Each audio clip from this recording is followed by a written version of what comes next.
So now we have this Scandinavian academic, Jorgen Randers, saying that he would like to see a climate dictatorship opposed, because then people couldn't oppose what they think is the agenda in saving the world from runaway climate change.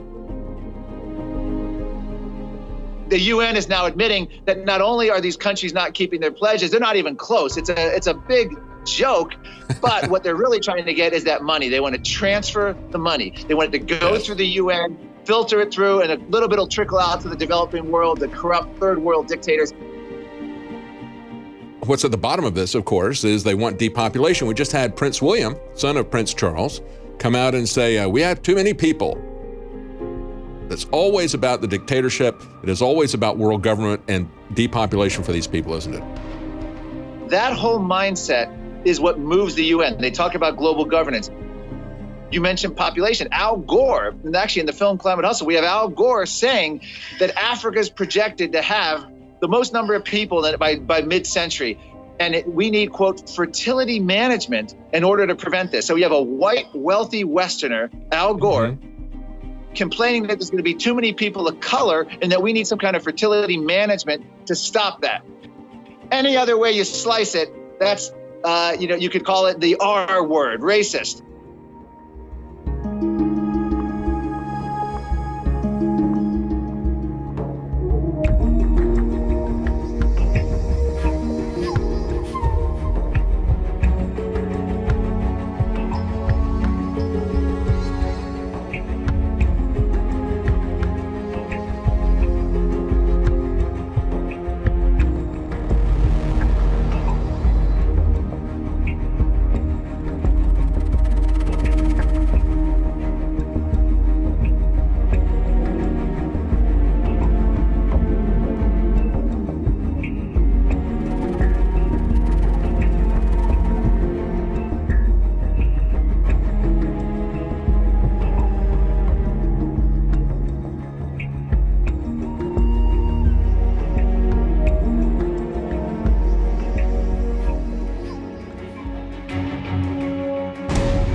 The Rockefellers and their fellow oligarchs had for generations felt themselves to be stewards of the planet, protecting it from the rising tide of the genetically inferior.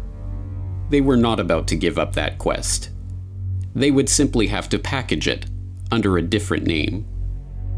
To understand how this came about, we have to examine the history of the emergence of the environmental movement. In the post-war period, the desire to control the population put on a new mask, protecting the world from resource depletion, pollution, and ecological catastrophe. And, as always, the Rockefeller family was there to provide the funding and organizational support to steer this burgeoning movement toward their own ends. Joining the Rockefellers in shaping the international environmental movement were their fellow oligarchs across the Atlantic, including the British royals behind BP and the Dutch royals behind Royal Dutch Shell. And facilitating the transition from eugenics to population control to environmentalism was Julian Huxley. He was a committed eugenicist, chairing the British Eugenics Society from 1959 to 1962. The founding director of the United Nations Educational, Scientific and Cultural Organization, UNESCO, Huxley wrote in the agency's founding document about the need to find ways to make the cause of eugenics politically viable once again.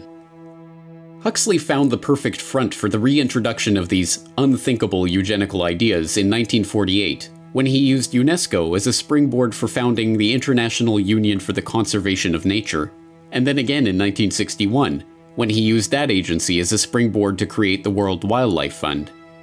Joining Huxley as co-founders of the fund were not only Prince Bernhard of the Netherlands, founder of the Bilderberg Group and former employee of the IG Farben conglomerate, and Prince Philip of England, but Godfrey A. Rockefeller of the Rockefeller dynasty. Together, they pledged to harness public opinion and educate the world about the necessity for conservation. Years of education about the strain that the growing human population put on the resources of the Earth paid for by the very oligarchs who had just spent the past century monopolizing one of the world's key resources. The 1972 Stockholm Summit is still hailed as a landmark moment in the history of the modern environmental movement, leading not only to the first governmentally administered environmental action plans in Europe, but the creation of an entirely new UN bureaucracy, the United Nations Environment Programme, UNEP. Naturally, the UN appointed Maurice Strong as UNEP's first director, a Rockefeller-connected millionaire from the Alberta oil patch, who divided his time between environmental campaigning and running major oil companies. In 1987, Strong helped to organize another environmental conference, dubbed the Fourth World Wilderness Congress, ostensibly to talk about the environment. What they actually discussed was altogether more incredible. I suggest, therefore, that this be sold not through a democratic process. That would take too long and devour far too much of the funds to educate the cannon fodder, unfortunately, which populates the earth. We have to take almost an elitist program and look to the future in time frames and in results. Those were the words of David Lang, a banker from Montreal who spoke during the conference. And to Lang, the Rockefellers, the Rothschilds, and the other bankers and oligarchs assembled at the meeting, the general population are cannon fodder that unfortunately populates the earth. The meeting accomplished some important goals for the oligarchs. It led to the creation of wilderness areas, vast expanses of natural terrain from which the public could be largely excluded. The UNFCCC and the IPCC, generally thought to be neutral, non-governmental bodies relying only on science and evidence, are handcuffed by the terms that Strong set out for them to deliver only one conclusion: that humanity is to blame for climate change.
think we'll also have a geopolitical event of some kind. It's looking like, so far, either North Korea or Saudi Arabia, Lebanon, Iran, that situation over there will be the geopolitical distraction that covers for the economic downturn. But when we go to war. In my view, and I've outlined this in numerous articles, is that it's advantageous to the globalists to begin diminishing the U.S. dollar and eventually what looks like it will be a cashless or a digital currency system. The fastest way to diminish the U.S. dollar would be to remove petrostatus, would be to influence other governments and OPEC nations and basically major import-export nations to drop the dollar as a reserve currency. Once petrostatus is lost, or eventually reserve currency status is lost, then we would see massive inflation in the United States. Well, I think there's a massive political and economic shift planned for Saudi Arabia, and part of this plan was put together by Prince Mohammed Salman, who is basically the most powerful member of the royal family. He's in control of all the most important centers of power within Saudi Arabia. He will be the dictator of Saudi Arabia, and part of his plan for the next decade is something called the Vision for 2030. And within the Vision for 2030 is an outline to decouple the Saudi currency from the dollar. When the Saudis break from the petrodollar, then a lot of other oil-producing nations will follow suit. They'll do the same thing. The globalists are seeking to diminish the U.S. dollar and replace it with something else. The control they have is never enough. They always want more. So this is about total control of every minute detail of the global economy. In order to institute that, they're going to have to centralize everything into one core institution. I believe that will probably be the IMF or the Bank for International Settlements. Once you have a single global economic authority and a single monetary system, then the next step to global governance is, not very far away. They attempt multiple trigger points around the world, and then some of them may work to their advantage. Some of them may not work out so great. Certainly North Korea and Iran both seem to be on the table. I think there would have to be a false flag or some kind of event that could be blamed on North Korea. They would need a false flag of some kind in order to rally the public around that idea. It would bankrupt the United States, such a war. So they need some kind of event in order to get the public to back this, or to get them angry enough to not think about the consequences. The amount of war rhetoric and war drums involved with Iran and Hezbollah in Lebanon is increasing drastically. The tool that the globalists will exploit in order to draw Iran into a war would be their mutual defense pacts with Hezbollah in Lebanon and their mutual defense pact with Assad in Syria. If we have an invasion of Syria, invasion of Lebanon, I do believe that the Iranians will be forced to act. Just because something doesn't necessarily work in their favor to our mind, it may still work in favor for the globalists. They seem to be moving forward with their plan. 2018 seems to be a major time marker for that plan. It's really occurring right now. We're just moving in through different phases of this shift. So you're going to have massive changes that we've never seen before. There's definitely a lot of turmoil and tragedy surrounding those events. People should prepare for a major crisis and, hope for the best, prepare for the worst.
sehen, dass seit mehreren Jahren Saudi-Arabien ganz zielstrebig von Washington aufgerüstet wird mit Waffenverträgen, die sehr lukrativ sind für die USA, als Gegner des Iran. Das ist alles andere als eine sinnvolle Außenpolitik, denn was nützt es dem Globus, wenn da eine einzig verbleibende Hypermacht ist, die tatsächlich alles tut, um woanders Kriege anzuzetteln? Man schafft einfach ganz bewusst ein Gebiet des Chaos. Mit diesem Chaos kann man alles machen. Menschen massenhaft an Hunger sterben lassen, andere massenhaft unterdrücken und töten. Insgesamt einen ganzen Staat so durcheinander bringen, dass er auf Jahrzehnte nicht mehr regierbar ist. Das ist ja das Ziel eigentlich vieler solcher Operationen. Die USA sind ja keine Ordnungsmacht mehr, sondern sie sind eine Macht des internationalen Chaos, des internationalen Untergangs, des internationalen Rechtsbruchs. Und das haben wir in Jemen, wo Millionen Menschen hungern. Und man hat so das Gefühl, wenn irgendwo was schief geht, dann ist der Iran schuld. Wir haben das anti-iranischste Kabinett in der amerikanischen Geschichte. Wir sehen viele, viele Bewegungen, die alle darauf hinauslaufen, dass man ja doch den Iran angreifen könnte. Davon träumt die amerikanische Rüstungsindustrie, davon träumt die Finanzmafia, die gerne den Iran finanziell auseinandernehmen würde. Da sind sich alle ziemlich einig, der Iran ist zu unabhängig. Der steckt nicht in unserer Westentasche wie so freudige Länder wie Deutschland oder Frankreich oder England. Und nun sagt man sich einfach, oh, wenn wir jetzt Saudi-Arabien ein bisschen in einen Krieg mit Iran verwickeln, dann können wir, wenn alles gut geht, am Ende beide Länder übernehmen. Das wäre doch toll. Und dann hätten die Völker dort überhaupt nichts mehr zu sagen. Und die machen dann also Partnerschaft mit einem neuen iranischen Regime und einem neuen saudischen Regime, taufen das Ganze in Demokratie um. Das sind dann so die Sprachregelungen. Und dafür wird Saudi-Arabien benutzt, andere Staaten werden da reingeschoben und Washington regiert die ganze Kiste mit Waffenlieferungen und mit politischem Druck und mit persönlicher Bedrohung. Noch immer hat das Finanzkartell zu Kriegen gegriffen, um die Völker davon abzulenken, dass unser Finanz- und Geldsystem ein riesiges Stück Korruption ist und nichts anderes. Darum geht es tatsächlich. Denn ich sage es gerne nochmal, obwohl es schrecklich ist, das Finanzsystem ist überdreht. Es droht zu platzen. Und Washington bemüht sich, das alles anzufeuern, obwohl weder in den USA noch in der ganzen Welt irgendwer Lust hat auf einen großen Krieg, außer ein paar ganz raffgierigen Konzernkartellbonzen. Wir sehen auch eine Allianz diesbezüglich zwischen Saudi-Arabien und Israel. Wie erklären Sie das? Jetzt könnte man sich hinstellen und könnte lächeln und sagen, wunderschön, dass endlich mal eine gute Freundschaft zwischen Arabern und Juden sich da herausbildet und dann könnte ja diese Region in einen wunderbaren sonnigen Frieden einmünden.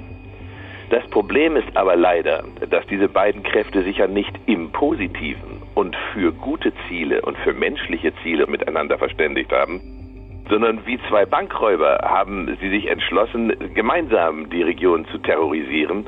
Und das kann man nur erklären mit der ungeheuerlichen Korruption im saudischen System. Je eher diese unsägliche Allianz zu Ende geht, desto besser für alle Menschen in der Region.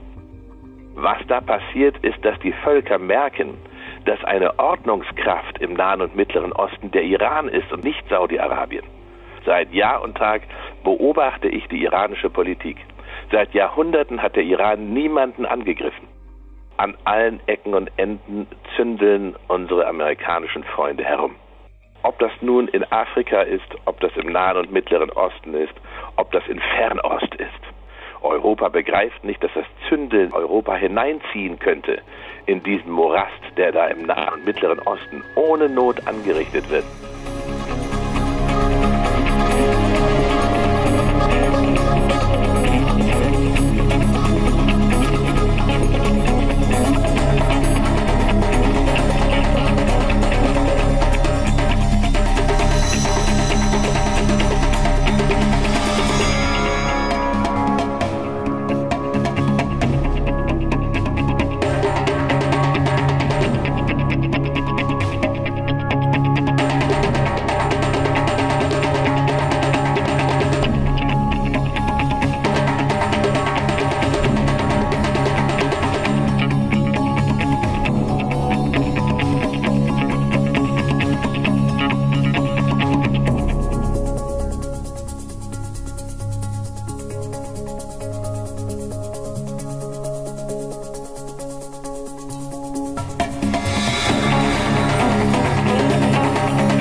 living together means rights, the same rights for all parties.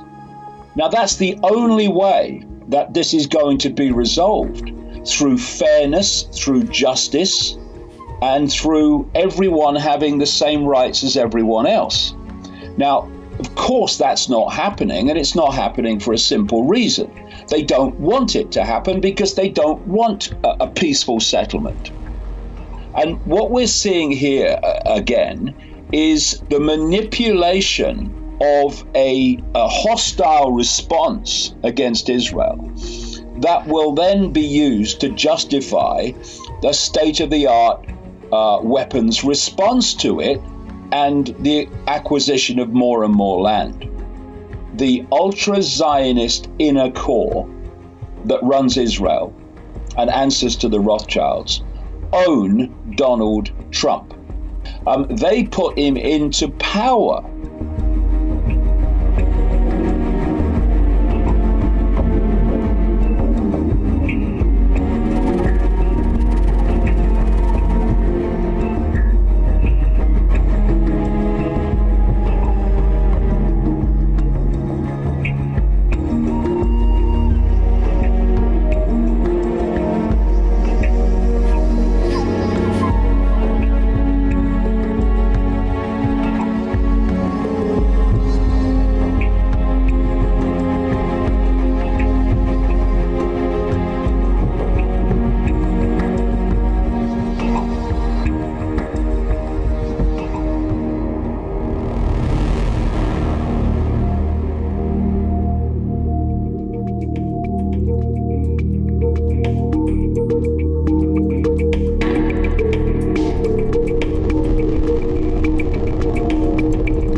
Unfortunately, I think one of the objects of this entire campaign to talk about Russian influence in both the US and in Europe is about that very strategic goal of making sure that Moscow and Europe do not have good relationships.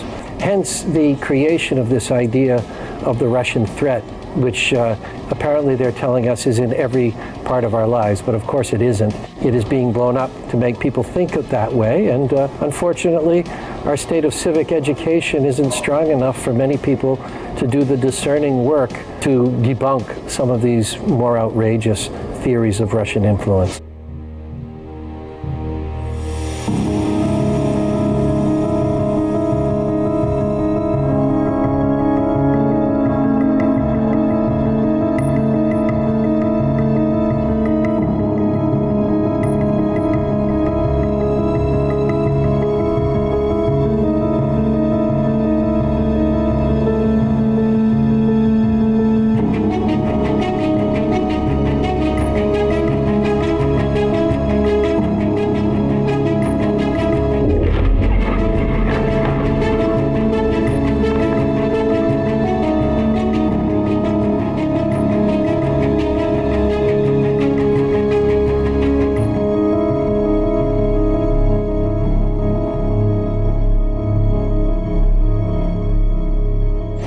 We think of the web as an indispensable tool that delivers the world to our doorstep. But it's also a wide-open conduit for attack. We've learned to live with cybercrime, identity theft, credit card fraud, hacking, and stealing personal information. But now there's a threat that's much more frightening and destructive. You can get into a network which has control of some physical thing. Think about a pipeline, for example. You get into that network which controls the pipeline, and you can cause the pipeline to explode, just as though it were attacked by a kinetic weapon. Physical weapons may be impotent against a cyber attack because digital weapons can be anonymous and instantaneous. No reports of troop movements to signal a threat, or air raid sirens to give warning. Just a sudden, out-of-the-blue digital takedown of dams, power plants, factories, air traffic control, the financial system, and more. Instead of bullets and bombs, you use bits and bytes. We are in a digital arms race against nations, hackers, and terrorists. In the United States, the Command Center for Cyber Operations is here at the National Security Agency in Fort Meade, Maryland. The digital revolution and the internet gave the NSA new powers. Then came 9/11. And President George W. Bush ordered the NSA to begin planning in earnest for offensive cyber war. Eventually, to meet that need, the military created a new strategic unit, a partner to the NSA called Cyber Command. Its mission, to go beyond espionage using computers as weapons. By 2010, Cyber Command was ready for action. About the same time that the world got a glimpse of the first true cyber weapon, a surprisingly destructive computer worm, a self-replicating program that came to be called Stuxnet. Stuxnet first showed up infecting desktop computers and laptops in Iran and the Near East. But it soon spread further, using the internet to copy itself from system to system. We'd never seen a threat that was so large and so dense. I mean, this threat was maybe 20 times the normal size of any threat that we had seen before. Stuxnet represented a major investment by someone. So what was Stuxnet ultimately after? It was hunting for specialized equipment in a specific configuration. likely targeting a single factory. Natanz is an underground fortified facility housing cylindrical centrifuges used to isolate a rare form of uranium, a precursor to fueling a power plant or making a nuclear weapon. Once on the plant's internal network of computers, Stuxnet would search for PLCs in control of centrifuges. When it found a target, it would lie in wait for weeks. But then Stuxnet would begin tampering with the centrifuges, causing them to gradually speed up and slow down, operating out of safe limits until they broke. It's almost impossible to know for sure who launched it. But its complexity was a big clue. If you think about who would have the capabilities to launch such an attack with that sophistication, completely unprecedented, you would certainly think about the United States in the first place. Then, in apparent retaliation, the Saudi oil company Aramco was hit with a computer virus in August 2012. Then followed a coordinated attack against American targets. Attack and counterattack. But that's not the end of the story. In fact, it may be just the beginning. Using only a computer, a terrorist, or a nation can attack critical infrastructure, like the power grid. And according to a government study, a coordinated attack on fewer than a dozen power stations could cause a massive outage. The drive to put everything online has created a hole in our defenses that no one seems able to plug. I think it's highly likely that any war that began as a cyber war would ultimately end up being a conventional war with bombers and missiles. Unless we find a way to counter these threats, there is a very real danger that we will turn the internet into a dangerous battlefield.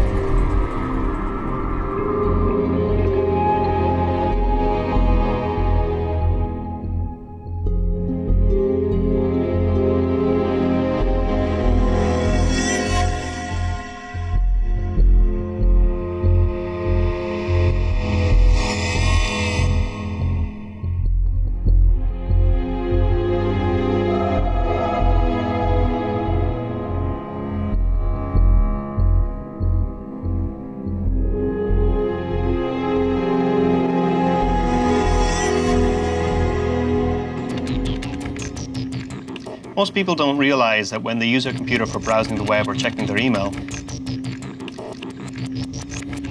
that there's a lot more going on in the background, lots of hidden programs. For the most part, they're never seen. Hackers or attackers take advantage of all of these hidden programs on your computer by hiding their malicious software, otherwise known as malware, in and amongst them, so that you don't even notice. The first challenge for an attacker is to get the malware installed on the victim's computer. A common ploy is to trick users into doing it themselves. One way hackers are able to do this is by simply sending you an email with a legitimate document inside. Even though the document doesn't look suspicious, it actually contains malicious computer code. But what the victim doesn't realize is that clicking on it also invisibly installs malware onto the computer.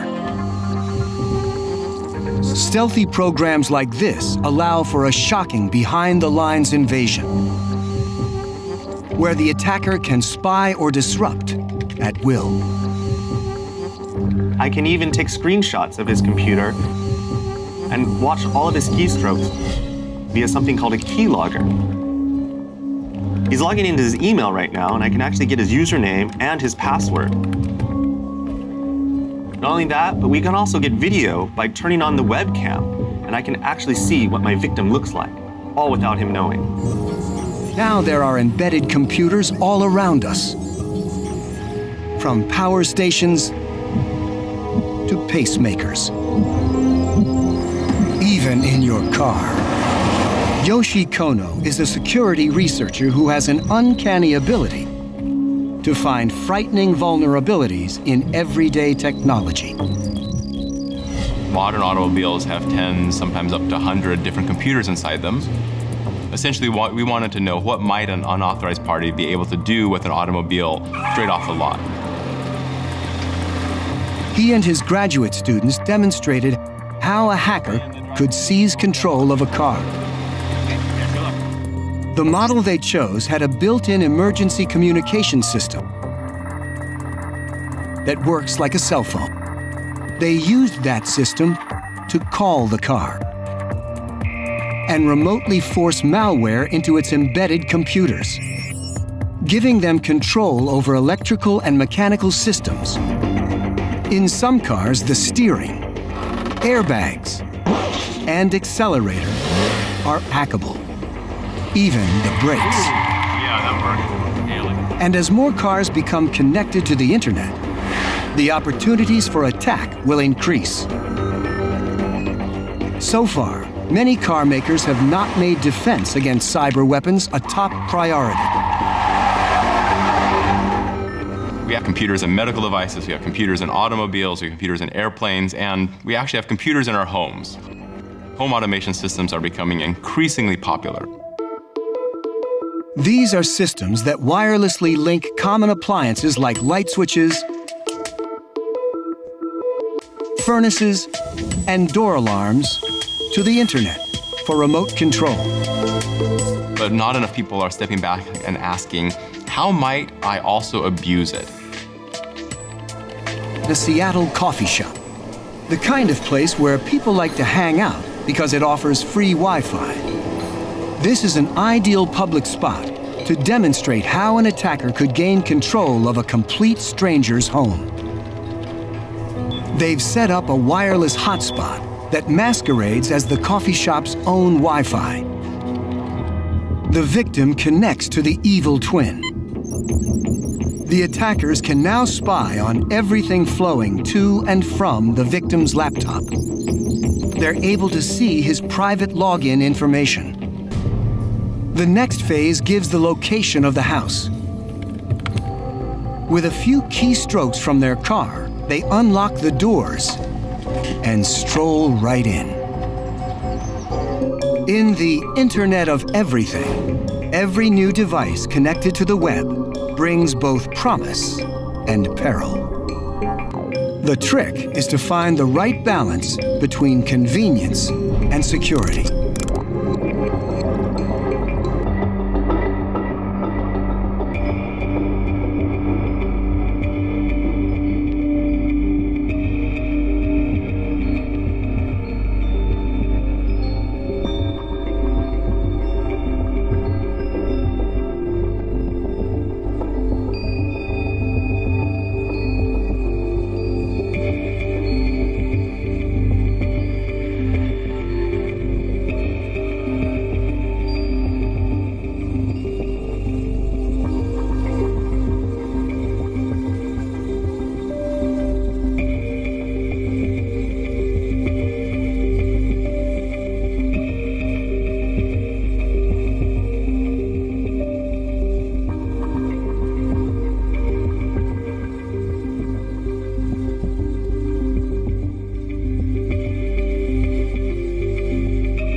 this object is simply a piece of another solar system. We think this object, 2017 U1, is very long, perhaps 400 meters or so long, and very narrow, skinny. That's a very unusual shape. We don't see that in our solar system. None of the asteroids in our solar system look like that. So it's very puzzling how it could have obtained this shape. We will be detecting more of these in the future.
A mí se me dio la cobertura.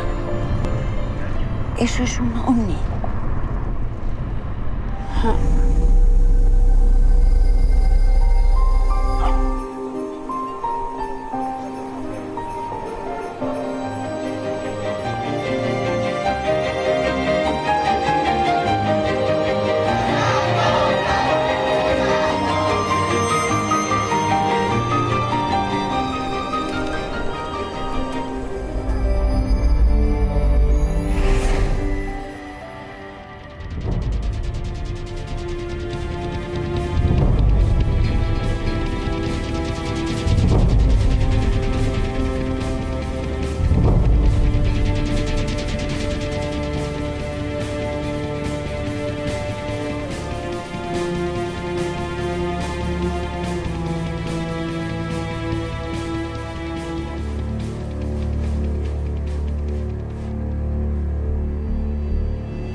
Fleet of them. Look on the ASA.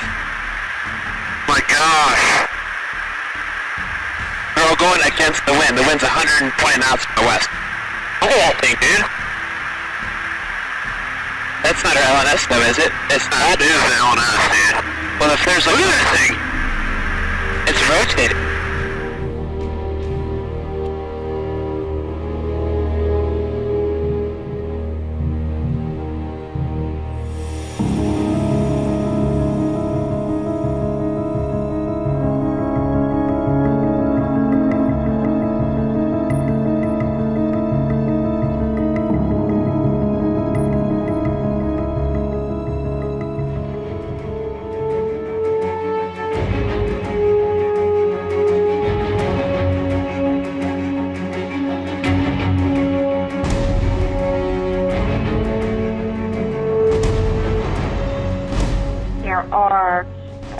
Thousands and thousands of other life forms within the Earth plane, you know, visiting the Earth for sure, coming and going, but also some of them are here as well. And also pointing to the fact that there are many other planets inhabited with different types of life forms. Now, these beings can travel through time and space and appear on our planet. The light beings are present on all different levels. Some of them are incarnated in human form. Some are working interdimensionally, like I said, with those Sirius beings, the Arcturians, angelic beings, and bigger and higher types of consciousness, like I was saying. So they're working on different levels and layers, but in a different way. This means that they're working in the background, and that's the reason why you're not observing, this kind of big surges of whatever, goodness or healing or something. Because the Earth has been based on the negative energies for so long. That has been the dominant consciousness on the planet. But the other beings are kind of doing their work more quietly. The light energy is already replacing it, is already kind of infiltrating where it needs to be and replacing it in this organic matter. What you are observing now is this exaggerated, it's kind of like this momentum that's built up for thousands of years that is now kind of about to just explode. Because the dark energy is based on separation and self-destructive behavior, eventually it self-destructs. So that's what you're observing right now, but this didn't happen yesterday. Because that negative energy has been around for the last 250,000 years, well, guess what? The human species has been it's kind of like from generation to generation, the more you are, let's say, absorbing those lower vibrations, and then you create another generation of those vibrations, and another generation. So now, the humanity that is on the Earth, in fact, 2/3 of the humanity that's on the Earth is no longer that it's supposed to be. Because it's almost like it got so ingrained, its DNA is completely changed. I mean, the DNA contains information, and so it's basically holding the information of self-destructive behavior. And so, when you do that for, generation after generation over thousands of years, you end up with a species that is self-destructive, period. If you understand how energy works, how consciousness works, your life will change. When you come in contact with higher vibrational energy, with a positive energy, your DNA actually changes and shifts up. When you increase the conductivity, meaning you're raising its vibration, then the DNA starts to self-repair on its own. So those very light beings, they are really working on a much larger, kind of the much bigger picture, how to move not just humanity, but the whole planetary system, the whole galaxy forward in evolution. They're not kind of involved in the day-to-day, like, okay, how to resolve the U.S. elections or something, you know what I mean? Like, it's a much bigger scale. They're moving the entire planetary consciousness towards like the next 1,000 year at a time. Imagine you are you're running a marathon. You can't see the finish line. You can't see how the story ends. Where you are right now, you're exhausted, you're discouraged, so you are thinking, I will never make it, and all around me feels horrible. That's where we are. That's where you are, and that's what you're feeling. But the finish line is there. Whether you can see it or not is a different story. It's about unconditional love. It's about truth. These are the principles that they operate on. It's about universal laws. The vibration of unconditional love, of positive vibration, is always going to win.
Normopathie, der Begriff meint, dass das Pathische, das Kranke, das Gestörte dann nicht mehr als krank, als pathologisch erkannt wird, wenn die Mehrheit einer Bevölkerung in einer bestimmten Richtung denkt und handelt.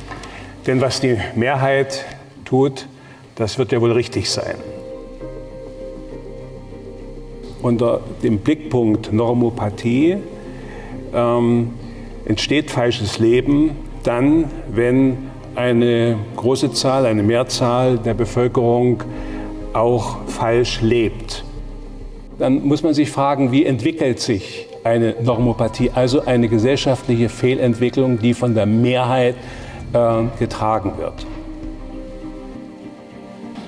Wenn ich die gegenwärtige Demokratie auch als eine normopathische Gesellschaft beschreibe und begreife, dann ist es ganz wichtig, dass man die großen Werte einer demokratischen Gesellschaft, also Demokratie an sich, aber auch Freiheit und Liberalität, nicht nur als äußere Werte begreift, sondern eben auch als innerseelische Fähigkeiten und Möglichkeiten, die natürlich eingeengt sind, wenn wir Selbststörungen haben, wenn wir in der Folge der aufgezählten Selbststörungen eben nicht zum demokratischen, zum freiheitlichen und liberalen Verhalten innerseelisch in der Lage sind.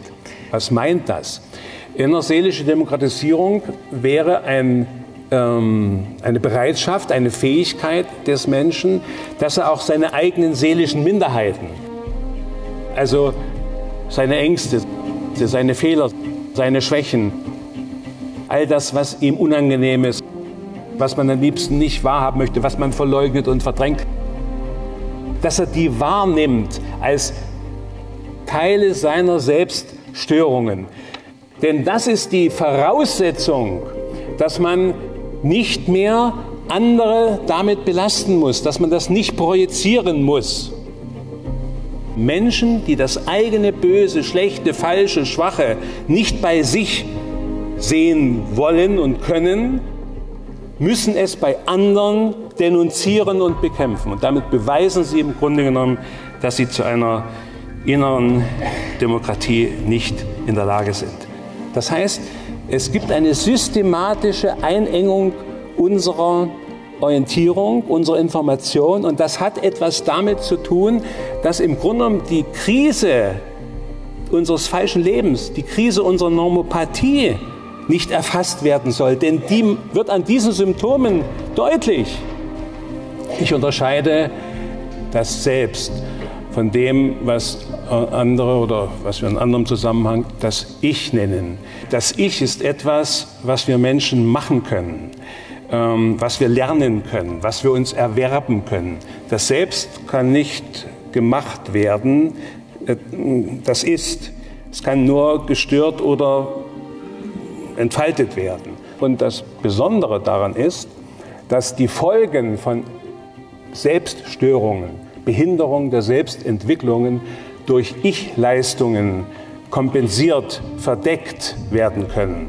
So erklärt sich etwas, dass Menschen mit großartigen Ich-Leistungen, die damit mächtig, berühmt, reich werden können, dass die eigentlich schwerste Selbststörungen haben, die aber nicht erkannt werden, weil sie durch sekundäre Ich-Leistungen kompensiert werden. Man kann großartige Leistungen, eben dann auch Ich-Leistungen vollbringen, wird aber nie die Ruhe, die Befriedigung erfahren, die durch wirklich vermittelte Liebe wäre. Liebe ist die Fähigkeit, dafür zu sorgen, dass es dem anderen gut geht. Deshalb wird jede narzisstische Anstrengung, beweisen zu wollen, dass man wer ist, immer in die Sucht enden, immer unendlich bleiben und unzufrieden lassen, weil es keine natürliche Befriedigung gibt. Und wo bin ich? Sozusagen narzisstisch, gierig, konsumsüchtig und betreibe diese narzisstische Gesellschaft mit. Erst wenn ich Antworten geben kann, wo das bei mir sitzt, wie ich damit umgehe und wie ich es zu regulieren lerne, dann gibt es eine Chance, dass ich wenigstens sozusagen selbst zu einem Stück ehrlicherem Leben finde. Und ja, wenn es viele tun, dann hätten wir schon viel gewonnen.